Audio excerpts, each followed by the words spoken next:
या अभंगातून जगद्गुरु तुकाराम महाराज भगवंताच्या प्राप्तीचे 6 उपाय सांगतात. काय जगामध्ये 3 प्रकारची माणसं आहेत. तुकाराम महाराजांच्या प्रमाणे प्रकाराचे 3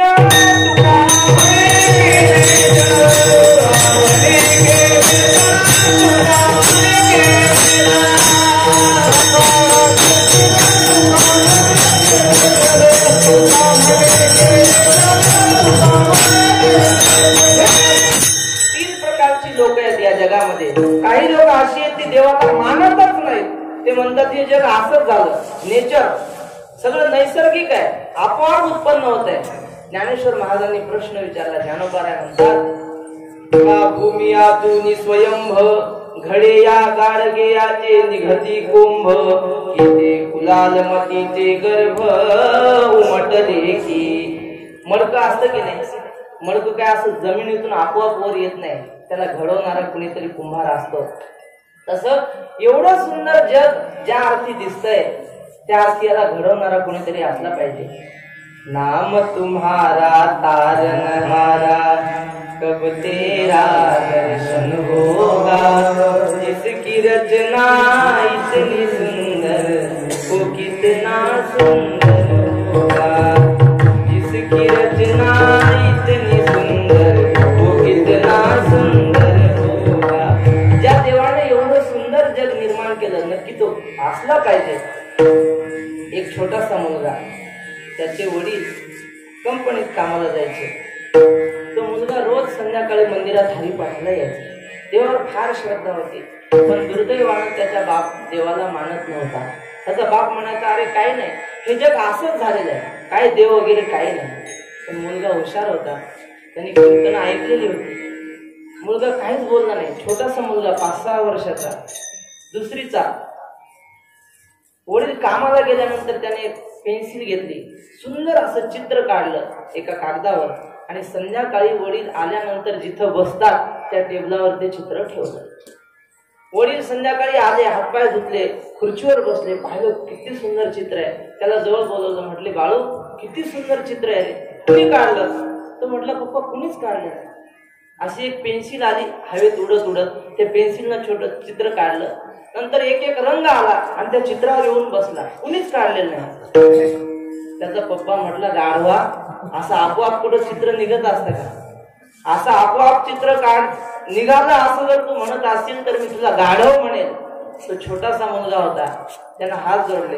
तो म्हटला पप्पा मग हे आपोआपच जग निर्माण झालं असं तुम्ही म्हणत असाल तर मी तुम्हाला गाढवाचा बाप म्हणेन.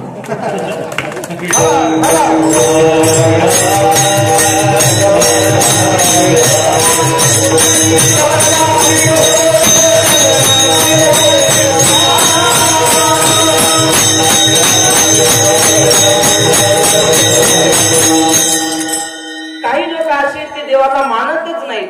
काही लोक अशी आहेत देवाला मानतात पण आम्हाला देव नको म्हणतात. तुकाराम महाराजांचं फार सुंदर प्रमाण आहे. तुकाराम महाराज देवाला घ्यायचे आणि घरोघरी जायचे. देव घ्या कोणी, देव घ्या कोणी, आयता आला घर पुसोनी.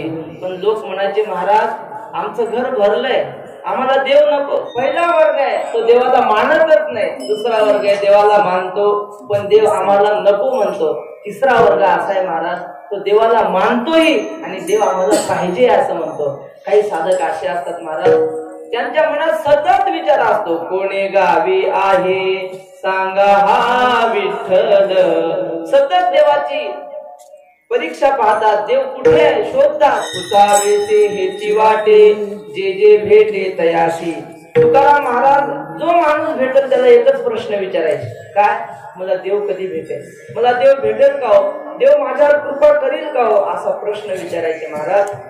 तुकाराम महाराजांच्या मनात एकच चिंता, कै ऐसी दशा येईल माझे अंगा चित्त पांडुरंगा दूरत से. चित्त पांडुरंगा दूरत से नाठवुनी देह पायाचे चिंतन. तुकाराम महाराज देहाचा विसर पडून फक्त देवाच्या देवाच्या चरणाचं ध्यान करायचे, असा मुमुक्षु ज्याला म्हणतात, असा जो साधक आहे, अशा साधकाला तुकाराम महाराज या अभंगातून मार्गदर्शन करतात. तुकाराम महाराज म्हणतात, बाबा तुला देव पाहिजे ना, तुला देव पाहिजे का, असं विचारल्यानंतर तो साधक म्हटला, महाराज हो मला देव पाहिजे, काय साधन करू, असं विचारल्यानंतर जगद्गुरु तुकाराम महाराज त्याला देवाच्या प्राप्तीचा उपाय अभंगाच्या पहिल्या चरणात सांगतात. म्हणतात, बाळा तुला जर देव पाहिजे असेल तर तू काय कर, भावनेनं भगवंताचं भजन कर. महाराज आपल्या संप्रदायाचा असा नियम आहे, कोणी कितीही श्रीमंत असो, कितीही मोठा असो, जर तो भजन करत नसेल तर त्याला शून्य किंमत आहे. तुका म्हणे येथे भजन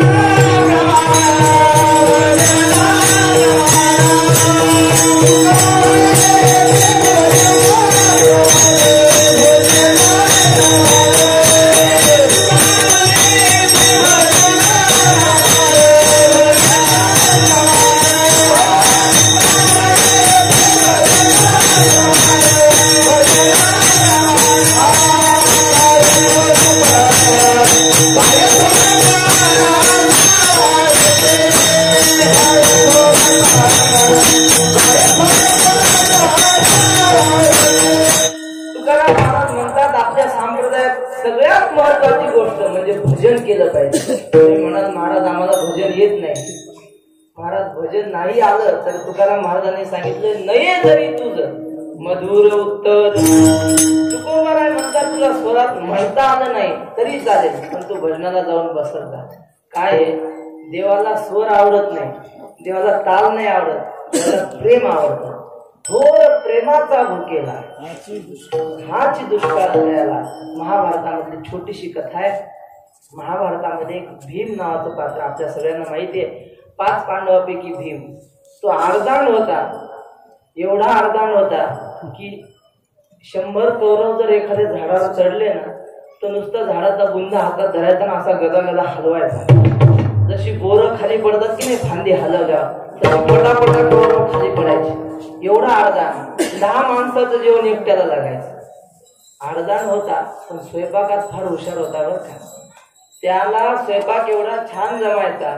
एकदा त्याने वरण केलं, अज्ञातवासात असताना वरण केलं, आणि विराट राजाच्या नगरामध्ये होता. त्याने ते वरण एका पातेल्यात घेतलं छोट्याशा, आणि भर सभेत आला आणि विराट राजाला म्हणाला, महाराज हे वरण घ्या, तुम्ही जर हे वरण खाल्लं तर तुम्हाला मरण येणार. असं म्हटल्यावर त्या राजाला भर सभेत आपल्याला वरण प्यायला सांगतो, अपमान वाटला. अरे इथली शिस्त काय, हा दरबार भरलेला आहे. राजा रागावला. राजाने ते पातेलं हातात घेतलं आणि एका खांबावर फेकून मारलं. तो खांब सिमेंटचा नव्हता, जुन्या काळात वाळलेलं ते सागाचा खांब होता, लाकूड. महाराज त्या खांबावर वरण पडल्याबरोबर त्या खांबाला पालवी फुटली. राजाला मग पटलं. राजा म्हटलं, अरे आता. भीम म्हटलं, आता नाही, आकाशवाणीच्या बातम्या एकदा, पुन्हा आता वरण भेटणार नाही. कशासाठी सांगितलं, भीम अर्धांग होता पण स्वयंपाकाला फार सुंदर होता. आणि भीमाचा दुसरा एक अवगुण असा की भीमाचा आवाज म्हणजे गाढव कसं ओरडतं माहिती आपल्याला. या परिसरात गाढव म्हणजे पंढरपूरला जायला पाहिजे. गाढव जसं ओरडतं ना तसा भीमाचा आवाज होता. पण भजनाची आवड, गावामध्ये एकादशीला भजन असलं की भीम जाऊन बसायचा. भीम गेला की टाळकरी गळ्यातले टाळ खाली ठेवायचे, हात जोडायचे, मला जरा बाहेर जायचं, मला तिकडून तिकडं पुन्हा येणेच नाही मागायला. सगळे मिळून भीमाला विनंती करायची, महाराज तुम्हाला आवड आहे, चांगली गोष्ट आहे, पण तुम्ही आपलं असं घरी करत जा. काय तुम्ही म्हणायला लागले ना, आमचं सगळं विसरून, तुमच्या पायावर आमची विनंती आहे, तुम्ही भजनाला नाही आलात तरी चालेल. अशी विनंती केल्यावर भीमाला वाईट वाटायचं. पुन्हा दुसऱ्या एकादशीला जायचा. लोक विनंती करायचे. लोकांनी शेवटी सांगितलं, जर भीम तिथं आला तर आम्ही येणार नाही. भीमानं ओळखून घेतलं, आता फारच आपल्या विरोधात गाव गेले, आता गावात राहण्यात मजा नाही, गावात भजन करायचं नाही, आपण रानात जायचं लांब. आणि एक जंगलात महादेवाचं मंदिर होतं.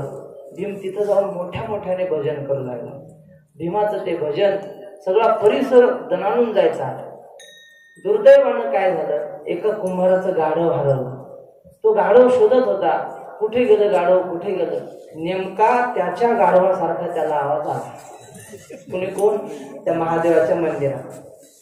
तो कुंभार शोधत शोधत नेमका त्या मंदिरात डोकावला आणि डोकावल्याबरोबर भीमानं पाहिलं कुणीतरी आलंय.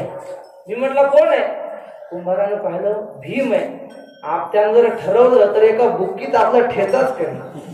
तो कुंभार म्हटलं काय नाही महाराज, चालू द्या चालू द्या. भीम म्हटलं काही नाही, सांग कशासाठी आला होता? तो म्हटला महाराज मी जर सांगितलं कशासाठी आलो होतो तर तुम्ही मला जिवंत सोडणार नाही. भीमाने त्याला अभय दिला, नाही सांग म्हणे कशासाठी आला होता. कुंभारानं सांगितलं महाराज 4 दिवस झालं माझं गाढव हरवलंय, ते शोधत होतो आणि तुमचा आवाज नेमका माझ्या गाढवासारखा आला म्हणून इकडे शोधत आलो. भीमाने विचार केला बस आता हे भजनाच्या नादी लागायचं नाही. पेटीच्या कुठल्याच सुरात आपण बसत नाही. लोक आपल्या गावात बसू देत नाहीत. रानात भजन करायला आलो तर गाढव शोधण्यासाठी येतात. बस आपलं काम भलं आणि आपला धंदा भला, या भजनाच्या नादी लागायचं नाही. हे आपलं कामच नाही. भजन सोडून दिलं. काही दिवसांनी भीम देवाला भेटण्यासाठी म्हणजे श्रीकृष्णाला भेटण्यासाठी द्वारकेत गेला तर देव असा वाळून गेला होता. माणूस भगवान श्रीकृष्ण वाळून नुसते अंगावरचे हाडकं दिसायचे. भीमाने विचारलं देवा अहो 16,108 पत्नी आहेत तुम्हाला, एवढे दास एवढ्या दास्या तुमची सेवा करण्यासाठी तुमची तब्येत अशी वाळून का गेली? तुम्ही काही पॉझिटिव्ह तर निघाले नव्हते ना, असे वाळून का गेले? देवाने सांगितलं भीमा आमचा खुराक बंद झाला.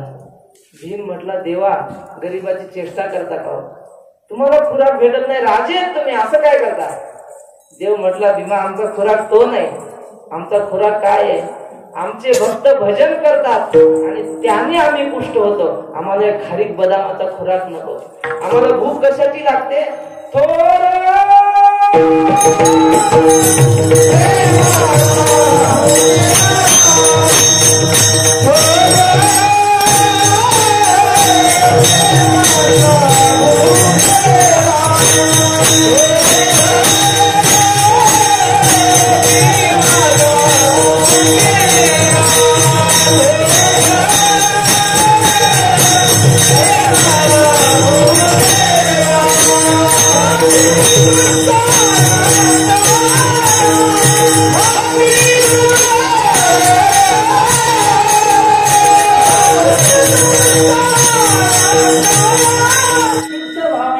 भजन केलेलं देवाला आवडतं. देव पुष्ट होतो. स्वर नाही लागला तरी चालेल. कितीतरी कथा आहेत महाराज, सांगून आपला वेळ घेणार नाही, वेळ कमी आहे. पहिली जी चाल म्हटली महाराजांनी असं वाटायचं 2 तास ही चालत चालू राहणार, कारण एवढा सुंदर आवाज. त्यांची स्तुती करतो असं समजू नका. असं वर्णन केलंय एका सुभाषितकाराने, बरं का, एका सुभाषितकाराने असं वर्णन केलंय. तो सुभाषितकार म्हणतो नादाब्धिस्तु परंपारम वेत्ती यत्र न सरस्वती. म्हणजे नाद रूपी हा समुद्र आहे आणि तो किती खोल आहे हे अजून सरस्वतीला माहित नाही.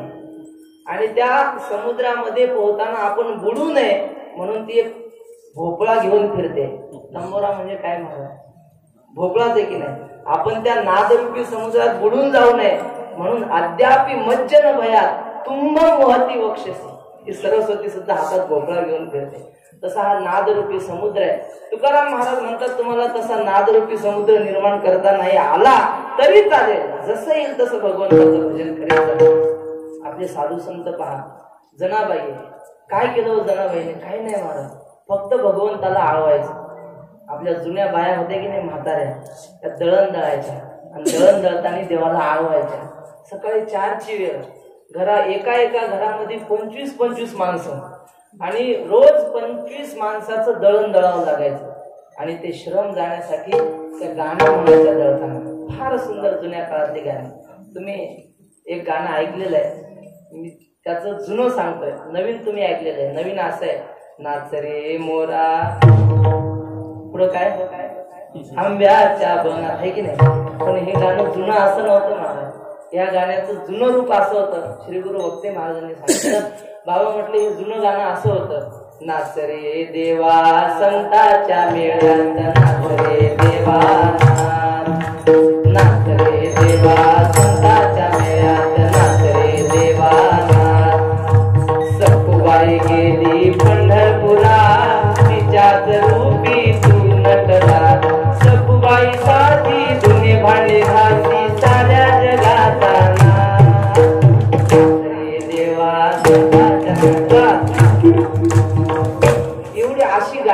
जुन्या बाया म्हणायच्या. आणि ते आपण किती दळण दळलं याचं काही भान राहत नाही, श्रमच होत नव्हते महाराज. अशी सुंदर गाणी. ती जनाबाई सकाळी 4ला उठून दळण दळायची आणि दळण दळत असताना भगवंताचे अभंग म्हणायचे. आणि तिला दळू लागायला कोण यायचं माहितीये? भगवान पांडुरंग परमात्मा. रोज सकाळी उठून 4लाच जनाबाईला मोठं जातं होतं. एकट्या माणसाला ओढणं अवघड असायचं, म्हणून मदतीला देव यायचे, रोज जायचे. एक दिवशी रुक्मिणी मातेनं विचार केला, आपला नवरा रोज सकाळी 4ला उठून कुठे जातो? त्यांना मॉर्निंग वॉकला जायची सवय नाही. मॉर्निंग वॉकला कोण जात असतात मला विचारू नका. नाही, गेलं पाहिजे आमचं म्हणणं आहे. कारण हे तालमीचं गाव आहे महाराज. व्यायाम केलाच पाहिजे. कारण शरीरम आद्यम खलु धर्म साधनम असं म्हटलंय. ज्यावेळी तुमचं शरीर आपलं रोगी होईल, कुणीच जवळ करत नाही माणसाला. माणसाचं दुर्दैव असं आहे की माणूस पैसा कमावण्यासाठी आरोग्य खर्च करतो. ओव्हर टाइम करून 18 तास काम करायचं. असा एखादा आजार जडून घ्यायचा की तो मरेपर्यंत संपत नाही. म्हणजे पैसा कमावण्यासाठी आरोग्य खर्च करायचं आणि नंतर आरोग्य मिळवण्यासाठी पैसा खर्च करायचा. असे माणसाचं आयुष्य सध्याचं आहे. पण 2 पैसे कमी मिळाले तरी चालते, पण माणसाला रोग होऊ नये. पुढचं एक वाक्य सांगू, आपला विषय लांबतोय पण आठवलं म्हणून सांगतो. इथून पुढे नोकऱ्या ज्या आहेत ना, कंपनी असेल कुठेही असेल, सरकारी नोकऱ्या सुद्धा, इथून पुढच्या नोकऱ्या एज्युकेशनवर नाही, तुमची बॉडी कशी आहे, तुमची इम्युनिटी पॉवर काय आहे, ह्याच्यावर पुढे नोकऱ्या मिळणार. म्हणून प्रत्येकाने आता काय अवस्था आहे वातावरणाची हे सांगायची गरज नाही, प्रत्येकाला माहिती आहे. त्यामुळे होईल तेवढे आपली आपण काळजी घेणं महत्वाची आहे. रुक्मिणीने विचार केला, आपला नवरा सकाळी 4ला उठून कुठे जातो? आता ती एक स्त्रीच होती महाराज. बोलली नाही मालकाला म्हणजे पांडुरंगाला, विचारलं नाही कुठे जाता. एके दिवशी देवाच्या मागे हळूहळू चालत निघाली. कुठे जातात नेमके? पाहिलं, जनाबाईच्या झोपडीमध्ये देव गेले. रुक्मिणी माता खिडकीजवळ उभी राहिली. पाहिलं, जनाबाईने हातात एक जात्याचा खुंटा धरलाय आणि भगवान परमात्म्याने हातामध्ये एक जात्याचा खुंटा धरला आणि दळू लागले. भगवान परमात्मा म्हणतात, जने एखादा अभंग म्हण. असं म्हटल्यानंतर जनाबाई म्हटली, देवा मी अभंग म्हणते, पण तुम्ही माझ्या मागं म्हटलं पाहिजे. हे खिडकीतून कोण पाहताय? रुक्माई पाहते. वा, लक्ष आहे तुमचा. थोडं राहिला, अर्धा तास, जास्त लांबवणार नाही. रुक्मिणी पाहत होती. जनाबाई म्हटली, देवा मी अभंग म्हणते, पण माझ्या मागं तू म्हटलं पाहिजे. देव म्हटलं, जना तुझ्या मागं मी म्हणतो, तू काही बी म्हण, मी तुझ्या मागं म्हणतो. मग जनाबाई पुढे म्हणते, ऐका. जनाबाई म्हणते, पांडुरंग माझा पिता, पांडुरंग माझा पिता. मागं कोण म्हणतंय? वेदांत. लक्ष नाही का? मागे भगवान परमात्मा म्हणतोय, पांडुरंग माझा पिता, पांडुरंग माझा पिता. असं देवानं म्हटलं. इथपर्यंत ठीक होतं. पुढे जनाबाई म्हणते, रखुमाई आमुती माता, रखुमाई आमुती माता. मागे कोण म्हटलं? देव. रखुमाई आमुती माता, रखुमाई आमुती माता. आणि हे मिसेस ना ऐकलं, खिडकीतून धावतच आले, देवाच्या तोंडाला हात लावला. तुम्ही काय वेडे झाले की काय? मी तुमची आई आहे का? देव म्हटले, रुक्मिणी या जणीच्या पुढे मी बसलो की मला काही आठवत नाही. कशासाठी आपल्याला हे सांगितलं? जनाबाईने काही केलं नाही महाराज, फक्त देवाला आळवायचं, भाव धरून देवाला गायचं, एवढंच त्यांनी केलं, दुसरं काहीच नाही. तुकाराम महाराज म्हणतात, बस तुम्हाला देव पाहिजे ना, काम करत असताना काम करते चलो, नाम जपते चलो, हर समय कृष्ण का ध्यान धरते चलो, काम की वासना को मिटाते चलो, कृष्ण गोविंद गोपाल गाते चलो. तुकाराम महाराज म्हणतात, कामामध्ये काम. मला गोरख महाराजांचं कौतुक करावं वाटतं, म्हणजे माझा अधिकार नाही, मी लहान आहे त्यांच्यापेक्षा. का? तर ह्या सगळ्यांना ते सांभाळून घेतात. पक्वाचा असंही महाराज एक जरी टाळ बेताल वाजला ना बोलत धरता येत नाही, पण ह्या सगळ्यांना सांभाळून ते घेतात. नवीन मुलं आहेत, थोडं बेताल होतो, पण ह्या सगळ्यांना सांभाळून ते चालतात. आणि हे सगळ्यात महत्वाचं आहे महाराज, जुन्या लोकांची एक खोड असते, नवीन पोरगा आलं भजनात तर त्याच्यावर रागवतात, कारण का गप तुला टाळ नाही वाजवताय. तो टाळ खाली ठेवतो, हे तुमचं भजन आणि तुमचं मंदिर. पुन्हा अक्षदा पडल्यावरच मारुतीच्या पाया पडायला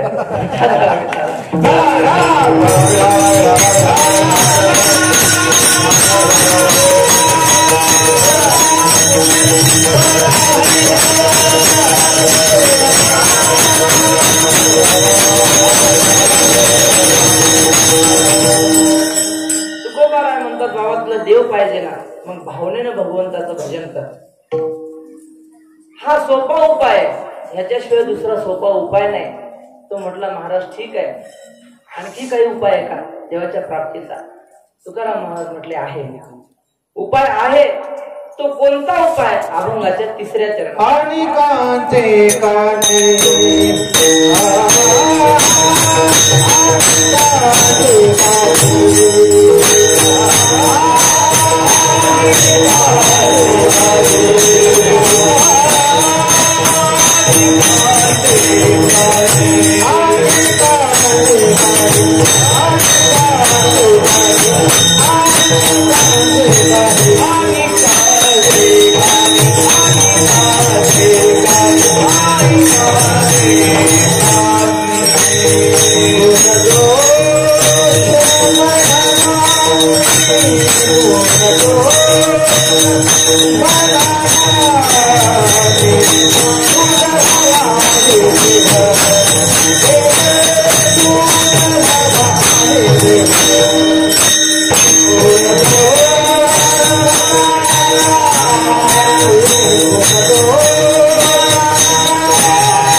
लक्षात ठेवा, कधीही कोणाचे गुणदोष पाहायचे नाही. आता गुणदोष शब्द आहे, गुण पाहायचे नाही ग, गुण पाहिजे, ही बोलण्याची पद्धत आहे. गुणदोष पाहिजे नाही म्हणजे दोष पाहिजे नाही, असाच त्याचा अर्थ आहे. तुकाराम महाराज म्हणतात, बाबा लोकांचे गुणदोष पाहायचे नाही. काय आहे, माणूस दुसऱ्याचे गुणदोष पाहतो, स्वतःचे दिसत नाही. तुकाराम महाराजांचा फार सुंदर अभंग आहे, कासया गुणदोष पाहू आणि काचे, पाहू आणि काचे. तुकाराम महाराज म्हणतात, माझ्यात काय कमी आहे? आमचे गुरुजी श्री गुरु वक्ते बाबा एक छोटीशी गोष्ट सांगायची बरं का. जुना काळ म्हणजे फार जुना नाही, एक 50 वर्षापूर्वीचा काळ. लग्न झालं आणि जुन्या काळात जरा लवकर लग्न व्हायची, म्हणजे 13-14 वर्षाच्या आत मुलीची लग्न व्हायची. पण ती मुलगी आई वडिलांना सोडून राहू शकत नव्हती. नवऱ्याच्या घरी तर आली, पण 2-3 दिवस झाले की माहेराला पळून जायची, 2-3 दिवस झाले की माहेराला पळून जायची. असं चालू बऱ्याच वेळा त्या माणसानं जाऊन माहेरून आणायची, पुन्हा 4-5 दिवस झाले की पुन्हा माहेराला जायचं. असं बऱ्याच वेळा झालं. आणि एकदा काय झालं, माहेराहून परत आणत असताना पायी रस्त्याने चालायचा जुन्या काळाचा प्रवास, आणि तहान लागली म्हणून ती म्हणाली, अहो मला तहान लागली, पाणी भेटतं का बघा. जवळ पाहिलं तर रानात एक विहीर होती. दोघेही त्या विहिरीवर गेले. तो जो माणूस होता त्याने पाणी काढण्यासाठी खाली वाकला. हिनं तेवढीच संधी साधली आणि काय केलं, त्यांना माहिती आहे, सांगितलेली त्यांना गोष्ट. तिनं तिला ढकलून विहिरीत पडला. आता त्याला पोहता येत नव्हतं, पण सुदैवानं त्या विहिरीची कपार सापडली. ही गेली माहेराला पळून. मोठ्याने ओरडू लागला. आजूबाजूच्या रानात शेतकरी काम करत होते, कुठून आवाज येतोय म्हणून धावत आले. पाहिलं तर विहिरीत पडलेला आहे. अहो कसे काय पडले? तर म्हटलं कसे पडले विचारू नका, आधी बाहेर काढले. लोकांनी बाहेर काढला, त्यांना आपले कपडे वाळवले, पुन्हा निर्लज्जम सदासुखी पुन्हा गेले. आणल्यानंतर सुदैवाने राहिल्या. नंतर मुलं बाळ झाली, सुना आल्या. आणि सुना आल्यानंतर मग काय झालं, आता सासूचा स्वभाव, काही सुनेने काम केलं की त्याला नावच ठेवायचं आणि म्हणायचं आम्ही नव्हतो बाई अशा, आम्ही नव्हतो बाई अशा. काही भांडी जरी चांगली घासली काहीतरी खोड काढायचे, ते काळच राहिलं, एखादा डागच राहिला, आम्ही नव्हतो बाई अशा, आम्ही लई चांगली भांडी घासायची, आम्ही नव्हतो बाई अशा, आम्ही कपडे झटकून वाळू घालायचो, असे मिऱ्या पडलेले आम्ही वाळू घालत नव्हतो, काहीतरी दोष काढायचा आणि आम्ही नव्हतो बाई अशा. रोज ऐकून ऐकून तिचं डोकं गरम झालं, काय हे सतत आम्ही नव्हतो अशा, आम्ही नव्हतो. तिनं तिच्या सासऱ्यापाशी म्हणजे मामापाशी तक्रार केली, अहो मामाजी काय आहे, सासूबाई सारखं मला म्हणतात आम्ही नव्हतो बाई अशा, आम्ही नव्हतो बाई अशा, काय उत्तर द्यावं. सासरा म्हटलं हे बघ, तिला फक्त म्हणायचं सासूबाई आम्ही नवऱ्याला इरीत तरी ढकललं नाही, एवढा तरी आमच्यात गुण आहे असं फक्त म्हण, मग बघ काय म्हणते. दुसऱ्या दिवशी ठरल्याप्रमाणे ती म्हटली आम्ही नव्हतो बाई अशा, आम्ही सकाळी लय लवकर उठायचो, आम्ही सडा सारवण करायचो, आम्ही नव्हतो बाई अशा. ती म्हटली सासूबाई तुमच्यापेक्षा आम्ही बऱ्या, आम्ही नवरे तरी इरीत ढकलले नाही. ही गोष्ट कशासाठी सांगितली, हसायसाठी, बरोबर ना, हसायसाठी नाही सांगितली. माणूस दुसऱ्याचे गुणदोष पाहतो पण आपण स्वतः कुठे चुकतो ह्याच्याकडे दुर्लक्ष असतं. महाराज तुकाराम महाराज म्हणतात आपल्याला जर प्रगती करायची असेल तर कधीही दुसऱ्याचे गुणदोष पाहायचे नाही, आपण कुठे चुकतो हे आपण विचार करायचा. कासया गुणदोष पाहू अनेकांचे, मज काय त्याचे गुणे असे, अनेकांचे कानी गुणदोष म्हणानानी. तुकाराम महाराज म्हणतात आणखी एक उपाय आहे भगवंताच्या प्राप्तीचा, आणखी एक उपाय तो अभंगाच्या 4थ्या चरणात. मस्तक ठिकाणा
चरणात. तुकाराम महाराज म्हणतात तुला देव पाहिजे असेल तर संतांच्या पायावर डोकं ठेवायला शिका. दुर्दैव असं आहे लोक संतांच्या पायाला डोकं नाही लावत, संतांच्या डोक्याला डोकं लावत. खरंच आहे, तुम्ही पहा निळोबाराने सांगून ठेवलंय, या मुलांना पाठ आहे माझ्यासोबत म्हणायचा. जया पूजिले आदरे पांडुरंगे, विमानस्थ केले प्रयाण प्रसंगे, तनु मानवी दिव्य रूपीच केली, न त्यागे तिये दिव्य लोकासी नेली. या चरणाचा अर्थ असा आहे की तुकाराम महाराज सदैव वैकुंठाला गेले. अलीकडचे हुशार लोक म्हणतात शक्य नाही, कारण त्या काळात विमान नव्हते. महाराज आपल्या रामायण काळात मला सांगा, प्रभू रामचंद्र रावणाला मारून अयोध्येत कशाने आले होते? पुष्पक विमानाने आले होते की नाही? आधुनिक पिढी काय ह्यांचा दोष नाही, कारण शिक्षणच असं मिळालेलं आहे, त्याला मेकॉलेजची शिक्षण पद्धती म्हणतात. कुठल्या शाळेत आई वडिलांच्या पाया पडायला शिकवतात? मला जरा शाळेचं नाव सांगा. कोणता मास्तर असा आहे की तो वर्गात गेल्यानंतर विद्यार्थ्यांना विचारतो का रे आज आई वडिलांच्या पाया पडलात का? विचारते कोणी? कारण हे शिक्षण पद्धतीत नाहीये.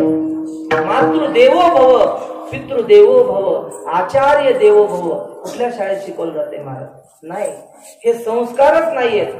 आणि मग आपल्या पुराणांवर आपल्या साधू संतांवर शंका घेतात. महाराज साधू संतांनी वाळलेला झाडा पाला खाऊन जंगलात राहून हे ग्रंथ निर्माण केले आणि आपण त्यांच्यावर शंका घ्यायची.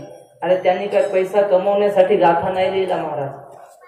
आणि खरं सांगू आपण कोणावरही संशय घ्या पण संतावर संशय घेतला तर तुकाराम महाराज म्हणतात संतापाशी बहु असावे मर्यादा फलकटाचा धंदा उर फोडे.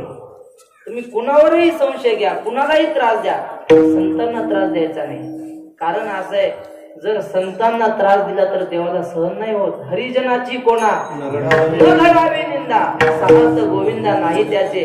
एक दिंडी चालली होती रस्त्याने. पावसाळ्याचे दिवस रस्त्याला छोटे छोटे खड्डे. रस्त्याने दिंडी चालली आणि समोरून एक श्रीमंत साहेब आपल्या पत्नी सोबत निघाला होता. एक साहेब आपल्या पत्नीला घेऊन निघाला होता. दिंडी समोरून आली. एका वारकऱ्याचा पाय त्या पाण्याच्या खड्ड्यात पडला आणि ते पाणी त्या बाईच्या अंगावर उडालं. त्या बाईने खूप महागाची साडी नेसली होती.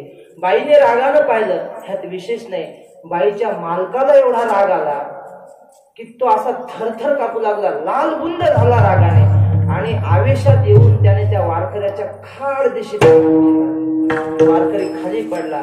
उठला. वारकरी होता. तुका म्हणे तोची संत सोशी जगाचे आधार.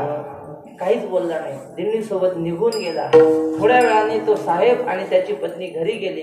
घर होतं 20व्या मजल्यावर. त्या जिन्याने चढत चढत दोघही गेले पण काय झालं कुणास ठाऊक. 20व्या मजल्यावर गेल्यानंतर तो साहेबाला चक्कर आली. तो जिन्यातून खाली पडला. तो थेट तळ मजल्यावर जागेवर संपला साहेब. त्या बाईनं शोक केला पण तिनं विचार केला मगाशी प्रकरण घडलं. आपल्याला माहितीये की आपल्या नवऱ्यानं त्या वारकऱ्याला मारलं आणि त्या वारकऱ्याने काहीतरी मंत्र टाकला म्हणून आपला नवरा मेला. कारण आपल्या नवऱ्याला कुठला आजार नव्हता. डायबिटीज नव्हतं. काही नव्हतं. ह्यांना असं अचानक चक्कर आली कशी.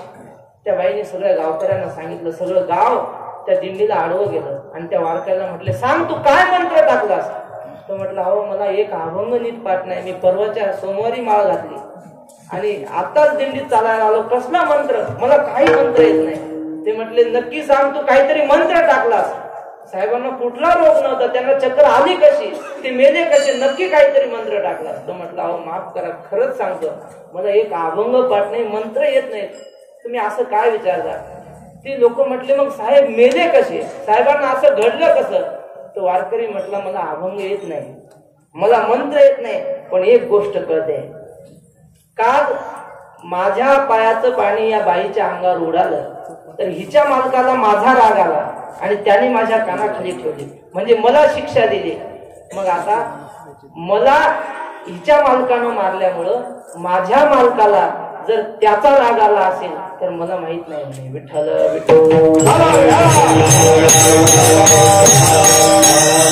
कशासाठी सांगितलं. वारकऱ्याचा मालक कोण आहे. पांडुरंग परमात्मा. वारकऱ्याला जर त्रास झाला साधू संतांना जर त्रास झाला तर तो देवाला कधीच सहन होत नाही. हरिजनाची कोणा न घडावी निंदा सहात गोविंदा नाही त्याचे. देव काही सहन करेल पण संताला साधू संताला जर त्रास दिला. मी म्हणतो आपल्याला देवाने डोकं दिलंय ना मग डोकं योग्य ठिकाणी चालवा.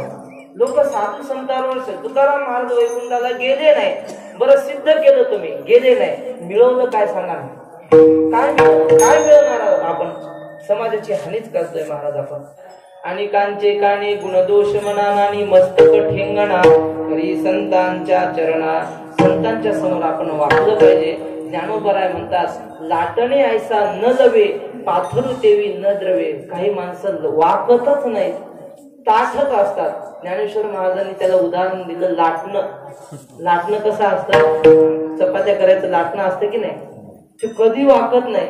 मोडेल पण वाकणार नाही. कारण जिथं वाकायचं तिथंच जाड असतं. दोन्हीकडून आपण भार देतो दोन्ही बाजूनी बारीक पण जिथं वाकायची जागा तिथंच जाड असतं. ज्ञानेश्वर महाराज म्हणतात तशी काही माणसं आहेत की ती वाकतच नाहीत पण संतांच्या चरणावर वाकलं पाहिजे.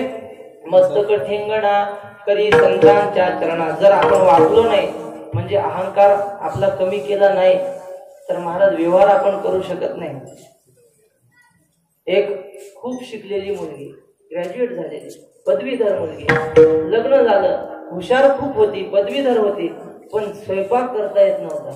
स्वयंपाक सोडून द्या, चहा सुद्धा करता येत नव्हता. तुका म्हणे आयशी आहेत का हरी. विवाह झाला आणि झाल्यानंतर आता विवाह झाल्यानंतर लोक भेटायला येतात.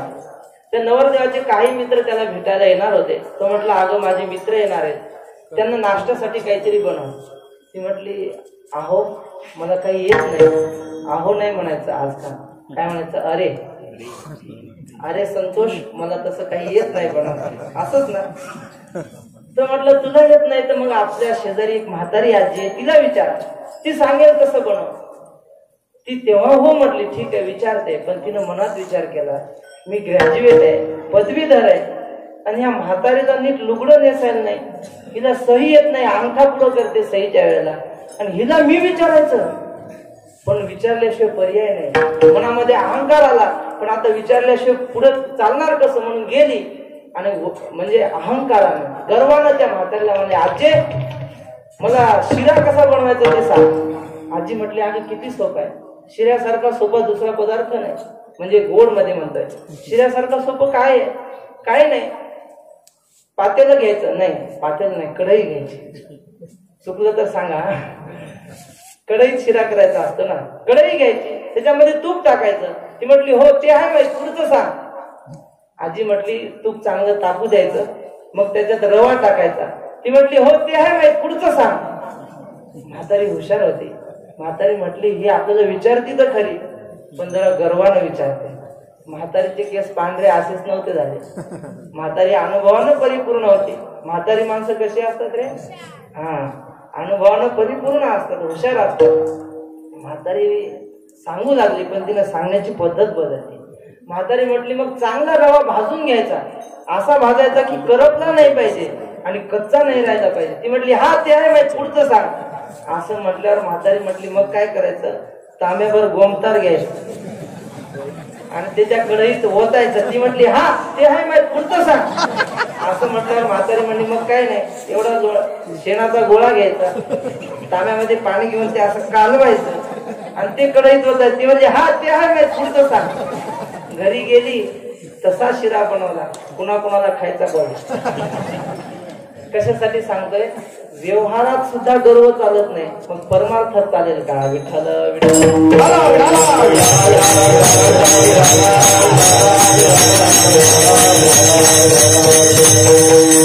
भरी जरी होणार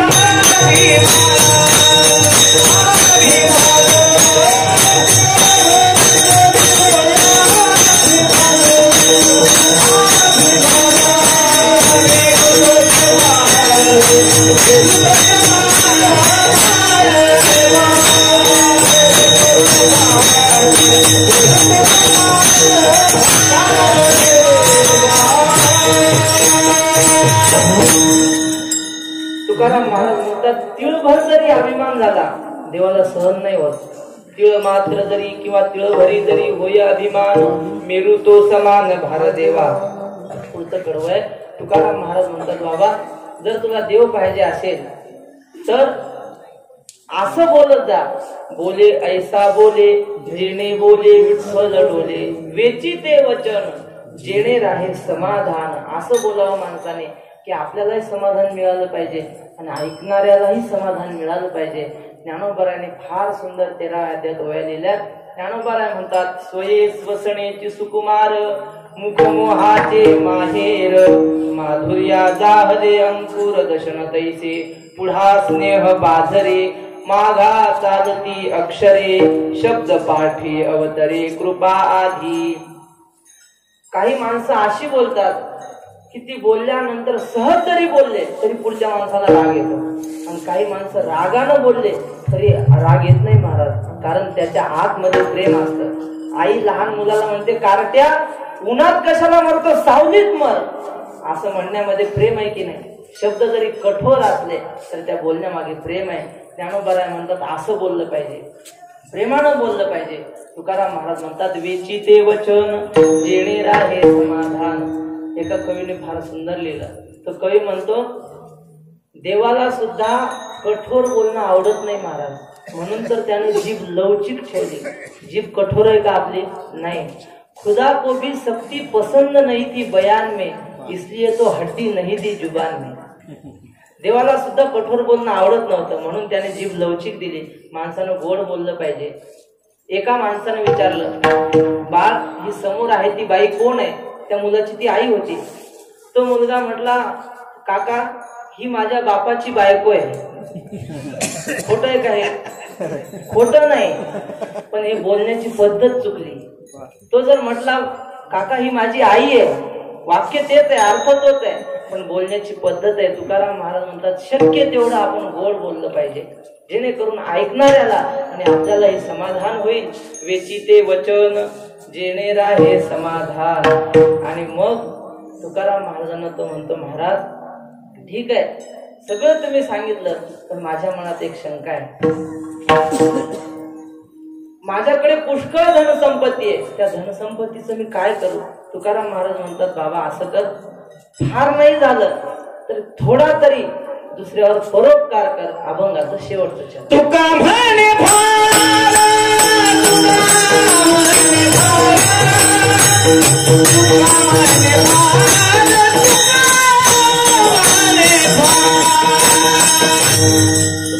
म्हणतात तुला फार नाही जमलं तरी थोडा तरी दुसऱ्यावर परोपकार करा. दुसरे प्रमाणे नका देऊ दूध दयामध्ये सार, ताकाचे उपकार तरी करा. दूध नका देऊ पण निदान ताक तर द्या. एक छोटीशी गोष्ट आहे तेवढी सांगतो आणि थांबतो, आपली वेळ संपत आलेली आहे.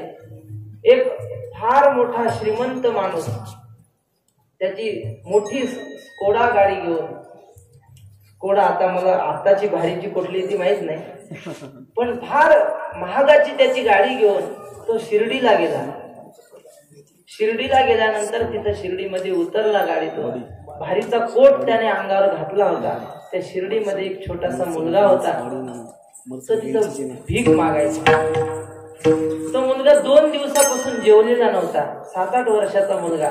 तो धावतच त्या साहेबाजवळ आला आणि म्हटलं, साहेब काहीतरी द्या, 2 दिवस झालं काहीच खाल्लं नाही, काहीतरी द्या. असं म्हणून त्या छोट्याशा मुलाने त्या साहेबाच्या कोटला हात लावला. हात लावल्यामुळं त्या साहेबाच्या कोटवर 2 बोटं उमटली. मळकी, या मुलाचा हात मळका होता, त्याची 2 बोटं उमटली. साहेबाने पाहिलं, कोट मळाला. एवढा रागावला, त्या साहेबाने त्या मुलाला मारलं, त्याच्या कानाखाली ठेवून दिले. छोटासा मुलगा, गालावर 5 बोटं उमटली. तसाच रडत रडत बाजूला निघून गेला. आणि हे दृश्य, एक कॉलेजची गाडी आली होती, त्या गाडीमधून एक छोटासा आपल्या कॉलेजचा मुलगा, 12वी फर्स्ट इयरचा मुलगा खाली उतरला. त्याने पाहिलं की हा साहेबाने या मुलाला मारलं. तो मुलगा त्याच्या जवळ गेला. का रे बाबा तुला का मारलं? त्याने सांगितलं, अहो 2 दिवस झालं काहीच खाल्लं नाही, जेवलो नाही मी, म्हणून काहीतरी पैसे देतील, माझी भूक जाईल म्हणून त्यांच्या जवळ गेलो तर त्यांनी मला मारलं. त्या मुलाने आपल्या बॅगमधून सॅकमधून 20 रुपये काढले आणि त्या छोट्या मुलाच्या हातावर दिले. दिल्याबरोबर तो पळतच गेला. समोर रसवंती होती, रसवंतीच्या दुकानावरती तो गेला. 2 ग्लास घेतले, गटागटा पिला आणि आनंदानं नाचू लागला तो छोटासा मुलगा. हे दृश्य त्या साहेबाने पाहिलं. साहेब दर्शनाला चालला होता, प्रसादाच्या दुकानावर गेला. त्याने 2000 रुपयाचं ताट घेतलं. कशाला? साईबाबाच्या पूजेसाठी.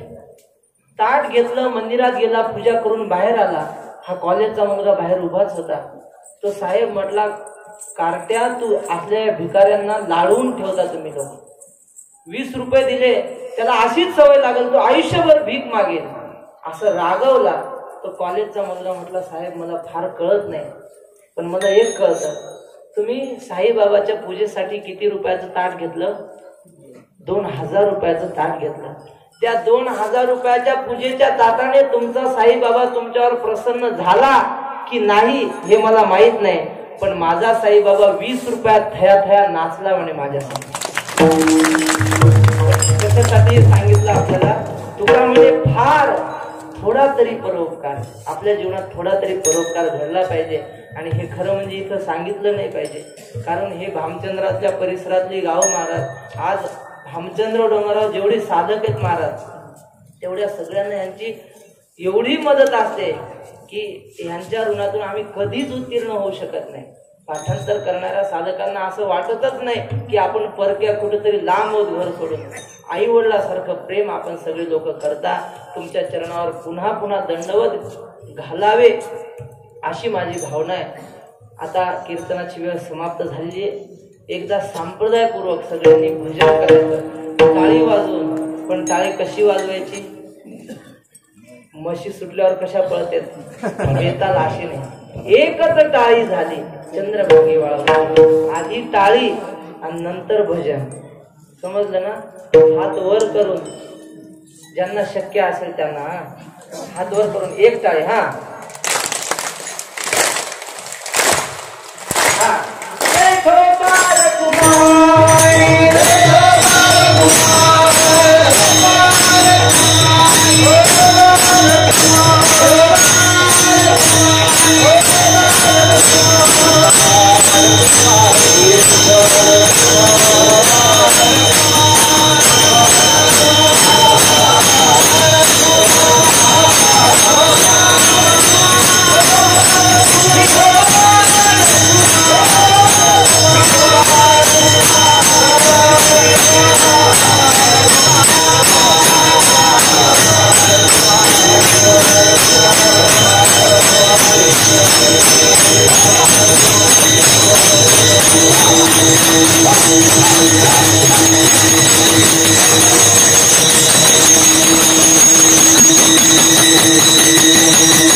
असं वाटलं पंढरपूरच्या वाळवंटातच येत आपण. धन्यवाद. झालेली सेवा भगवंताच्या चरणी अर्पण करतो. कसं आहे, मी काय वक्ता नाही, नेहमी बोलणारा नाही. त्यामुळे बोलताना जर काही चूक झाली असेल तर ते आमचे बुद्धीचे दोष समजून आम्हाला परत करा. आणि जर काही योग्य आमच्या मुखातून निघाला असेल ते स्वानंद सुखनिवासी सद्गुरू जोग महाराज वारकरी शिक्षण संस्था आळंदी, त्या आळंदीचे आमचे परम गुरुवर्य शांतीब्रह्म मारुती महाराज पुरेकर यांनी शिकवलेलं आहे. श्री गुरु वक्ते बाबा यांच्या मुखातून ऐकलेलं आहे. आणि जे अयोग्य असेल ते आमचे दोष समजून आम्हाला परत करा. पण जाता जाता पुन्हा विनंती करतो, शेलू गावातल्या तरुण वर्गालाच नाही सगळ्यांनाच विनंती करतो की दर शनिवारी आपण सगळ्यांनी इथे एकत्र येत जाऊ आणि एक महाआरती करत जाऊ. म्हटलं तर बघा, देवालाही आनंद होईल. महाराज काय आहे, घराचा घर मालक खुश असला ना मग घर आनंदात राहतं. तसा आपला ही ग्रामदेवता आहे. भैरवनाथ म्हणजे काय आहे, ग्रामदेवता आहे. घरात जसं कुटुंब सांभाळणारा एखादा कर्ता पुरुष असतो तसं गाव सांभाळणारा हा एक भगवान परमात्मा आहे, ग्रामदेवता आहे. आणि त्याला त्याच्या दर्शनासाठी आपण सगळ्यांनी मिळून जर आलं तर त्याला नक्की आनंद होईल. आणि आनंद झाल्यामुळे तो आपल्या गावात म्हणून पुन्हा पुन्हा आपण त्याच्या दर्शनासाठी त्याच्या आरतीसाठी एकत्र येऊ. झालेली सेवा ग्रामदेवतेच्या चरणी अर्पण करतो, रामचंद्र भगवंताच्या चरणी अर्पण करतो, जगद्गुरु तुकाराम महाराजांच्या चरणी अर्पण करतो आणि याच ठिकाणी सेवेला पूर्ण ज्ञानेश्वर